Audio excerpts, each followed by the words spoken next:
The engine roared on the empty highway as Sergey floored the gas pedal. Red lights flashed between the concrete pillars of the overpass ahead.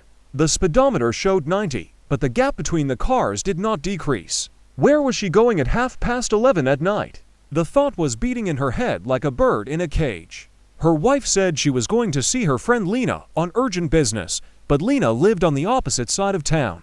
And Oksana was heading to the industrial zone, where decent people don't go after 10 in the evening.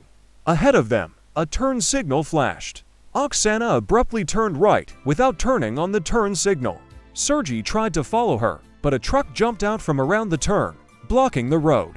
While he waited for the multi-ton monster to pass, his wife disappeared into the labyrinth of warehouse buildings. Sergey pulled over to the side of the road, turned off the headlights, and tried to catch his breath. His hands were shaking from adrenaline, or from what he was beginning to understand. Oksana has been changing for the last 2 months. She bought new clothes, joined a gym, and started staying longer at work. She said that she had new projects at the Avril clinic and needed to show herself. Maybe I'm paranoid? Sergey tried to convince himself. But paranoids don't follow their wives around the industrial zone at night. Paranoids sit at home and wind themselves up. He turned around and drove home. The apartment greeted him with silence and darkness. 17-year-old Artem was snoring in the children's room. Tomorrow is his last exam before graduation. 14-year-old Polina slept hugging a teddy bear that seemed ridiculous for her age, but which she stubbornly refused to throw away. Sergey undressed and lay down on the bed, pulling the blanket up to his chin. The digital clock on the nightstand showed 12:47. Where was Oksana now? Who was she meeting in the industrial zone? And most importantly, how long had this been going on? Time dragged on. Every rustle in the entryway made him tense up, but it turned out to be the neighbors or just the creaks of the old house. At 2:35, he heard the familiar sound of a key in the lock. Sergey closed his eyes and tried to breathe evenly. The front door clicked quietly. Oksana took off her shoes in the hallway. He heard her trying to be quiet as she put her shoes in the closet. Then came the rustle of clothes. She walked past the bedroom to the bathroom. The water began to make noise. Sergey lay motionless, counting the seconds. The shower lasted a long time. About 15 minutes. It's strange. Oksana never washed herself so thoroughly after simple meetings with her friends. When she finally slid into bed, she smelled not of her usual shower gel, but of something else, a man's perfume. Sergey wasn't sure, but the smell was definitely foreign. Oksana lay down on her side of the bed, but didn't snuggle up to him as she usually did. She simply turned to the wall, and after a few minutes began to breathe evenly. Too evenly for a person who had just experienced the stress of an urgent call from a friend. Sergey lay until the morning, analyzing every detail. His wife's behavior, her new habits, her strange delays at work. The pieces of the puzzle came together to form a picture he didn't want to see. In the morning, Oksana woke up before the alarm, which was also unusual. She stood up, stretched and smiled at her husband so naturally, as if last night had never happened. "Good morning," she said and kissed him on the cheek. "How did you sleep?" "Fine," Sergey answered. "And you came back late?" "Yes, Lena has problems with her husband. We had to talk for a long time." Oksana headed to the bathroom, but turned around. "By the way, don't wake the children. Let them get some sleep before the exam." She disappeared behind the door, and Sergey heard the sound of running water. Another shower, the second that night. He stood up and mechanically began making the bed. When Oksana came out of the bathroom, Sergey was making coffee. She was dressed in a dressing gown. Her hair was tucked into a towel. She looked fresh and rested. "What will you have for breakfast?" she asked, taking eggs out of the fridge. As usual, they moved around the kitchen in the usual dance of morning duties. Oksana was frying eggs, Sergey was slicing bread and making sandwiches for the children. Everything was as usual, but now every gesture of hers seemed false to him. Maybe I'm paranoid? Sergey tried to convince himself. But paranoids don't follow their wives around the industrial zone at night. Paranoids sit at home and wind themselves up.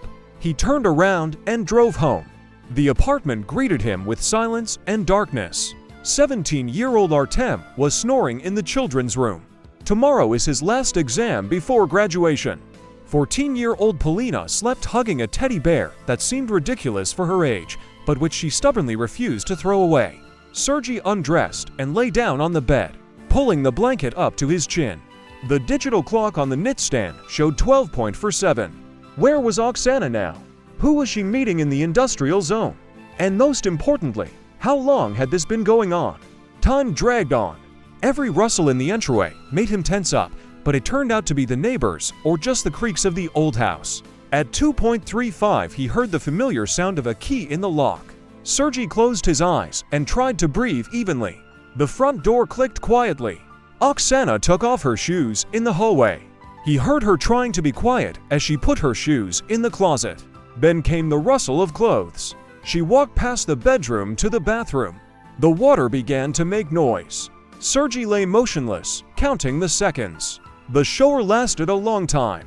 About 15 minutes. It's strange. Oksana never washed herself so thoroughly after simple meetings with her friends. When she finally slid into bed, she smelled not of her usual shower gel, but of something else, a man's perfume. Sergey wasn't sure, but the smell was definitely foreign. Oksana lay down on her side of the bed, but didn't snuggle up to him as she usually did. She simply turned to the wall, and after a few minutes began to breathe evenly. Too evenly for a person who had just experienced the stress of an urgent call from a friend. Sergey lay until the morning, analyzing every detail. His wife's behavior, her new habits, her strange delays at work. The pieces of the puzzle came together to form a picture he didn't want to see. In the morning, Oksana woke up before the alarm, which was also unusual. She stood up, stretched and smiled at her husband so naturally, as if last night had never happened. "Good morning," she said and kissed him on the cheek. "How did you sleep?" "Fine," Sergey answered. "And you came back late?" "Yes, Lena has problems with her husband. We had to talk for a long time." Oksana headed to the bathroom, but turned around. "By the way, don't wake the children. Let them get some sleep before the exam." She disappeared behind the door, and Sergey heard the sound of running water. Another shower, the second that night. He stood up and mechanically began making the bed. When Oksana came out of the bathroom, Sergey was making coffee. She was dressed in a dressing gown. Her hair was tucked into a towel. She looked fresh and rested. "What will you have for breakfast?" she asked, taking eggs out of the fridge. As usual, they moved around the kitchen in the usual dance of morning duties. Oksana was frying eggs, Sergey was slicing bread and making sandwiches for the children. Everything was as usual, but now every gesture of hers seemed false to him. "Lena, how is it?" he asked, spreading butter on bread. "Better.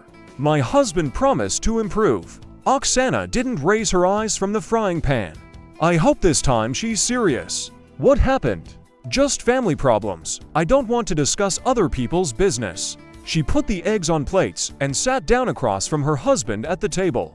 She ate carefully, as always, but Sergey noticed that she was avoiding his gaze. "I'll be late today," Oksana said, finishing her coffee.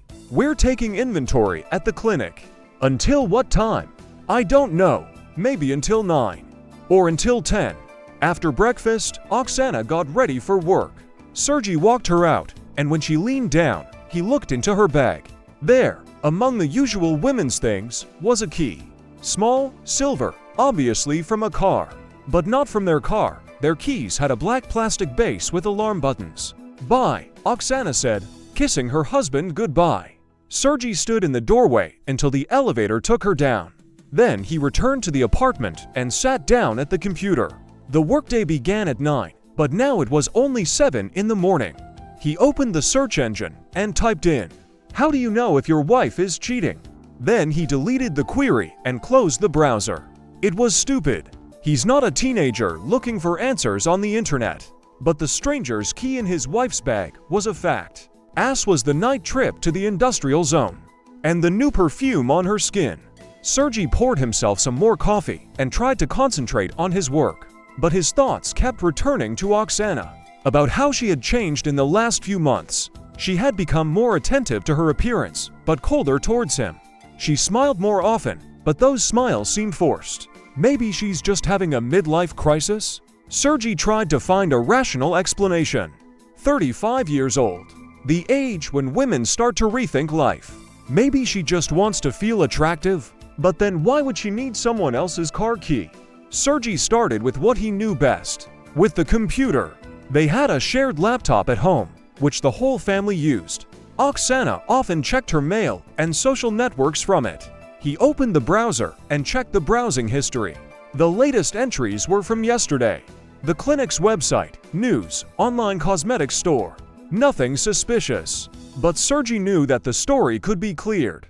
And judging by the fact that the entries stopped midday, Oksana did just that.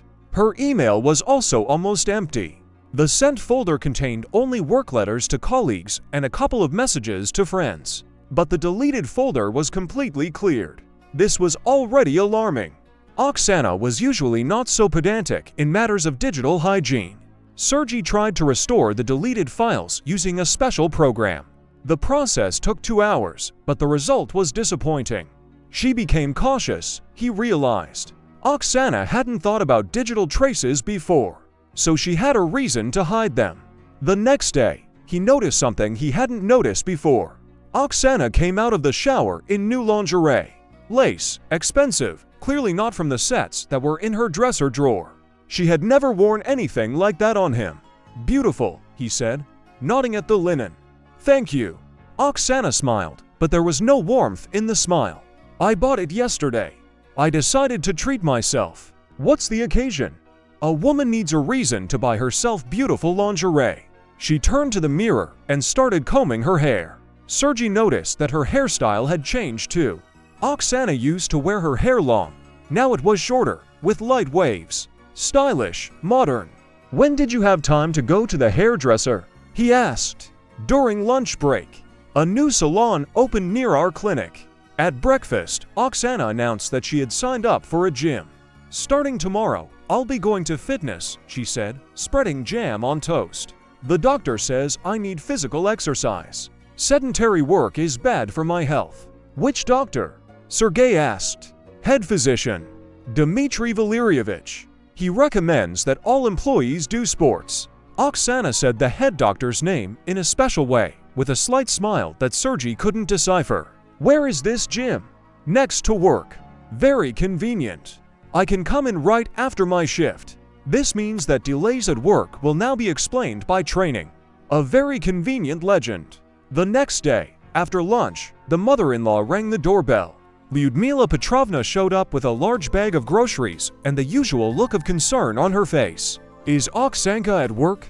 she asked, kissing her son-in-law on the cheek. "Yes, she has an inventory today." "Again?" Lyudmila shook her head. "They've really tortured the girl in this clinic. It's good that I came. I'll help with the kids." She started bustling around the kitchen, taking groceries out of her bag. Sergey noticed that among the usual purchases, there were expensive delicacies, red caviar, salmon, French cheese. Not exactly what the pensioner usually bought with her modest pension. "Lyudmila Petrovna, where do you get such expensive products?" Oksanka gave him some money. She said, "Spoil the children. She has good bonuses at the clinic now." Bonuses. Another explanation for the wife's sudden well-being. Lyudmila stayed until the evening. She helped Polina with her homework, cooked dinner, and told Artem about her youth. An ordinary caring grandmother. But when Oksana called at 9 in the evening and said that she would be an hour late, Sergey noticed how quickly and somehow guiltily the mother-in-law and grandchildren exchanged glances. "Mom is very tired," Polina said when they sat down to dinner. "Yes, her job is hard," agreed the grandmother. "The head doctor is demanding, but fair and attentive to the staff." That head doctor again. Dmitry Valerievich. Oksana returned at 10:30, tired but happy. She kissed her mother, children, husband, thanked Lyudmila for her help. "Mom, you are a real savior. I don't know what we would do without you." "Oh, my daughter. Family is sacred." After his mother-in-law left, Sergey decided to check one guess. The next day, when Oksana was supposed to be at work, he came to the clinic building. His wife's car was not in the parking lot. He called the reception. "Good afternoon. Can I speak to Oksana Igorevna?" "Sorry, Oksana Igorevna has already left. She has a shortened day today." "What time did she leave?" "At about 3 o'clock. "Did something happen?" "Number. Thank you." It was now 4 o'clock. Oksana was not due home before 7. Sergey went home and waited. At 6:30 he heard the familiar sound of a key in the lock. "Hello." Oksana came into the kitchen where he was drinking tea. "How are you?" "Fine." "Are you early?" They finished faster than planned. She looked fresh. Too fresh for a man who spent the entire day counting medications and equipment. The following week, Sergey began to follow his wife systematically. He left the house an hour after she did and drove to the clinic. He parked in the neighboring yard from where the service parking lot was visible. Oksana's car was not always parked there. On Tuesday, he followed her from the clinic to a shopping center in another area. Oksana parked at the main entrance and disappeared into the crowd of shoppers. Sergey waited for half an hour and left. Following his wife around the shops was humiliating. On Thursday, her car drove away from home toward the new housing estates on the outskirts. Sergey kept his distance but lost sight of her in the traffic. On Saturday morning, he found a restaurant receipt in her coat. Expensive, fashionable, the kind of place he and Oksana had never been to. The amount was impressive, clearly for two. "Where is this from?" he asked, showing the receipt. Oksana wasn't even embarrassed. "Oh, that's from the corporate party last week." The head doctor invited the entire department to celebrate the successful completion of the project. "Dear corporate party, we have a good manager. He doesn't spare money on his employees." The head doctor again. Dmitry Valyrievich became an obsessive topic in their conversations. On Sunday, when Oksana went to take a shower, her phone was left lying on the kitchen table. Sergey glanced quickly at the screen. A new message from contact, designated simply by the letter D. "See you tomorrow. I miss you." His heart sank. Sergey wanted to open the correspondence, but the phone was locked with a password. Oksana had never set passwords on her devices before.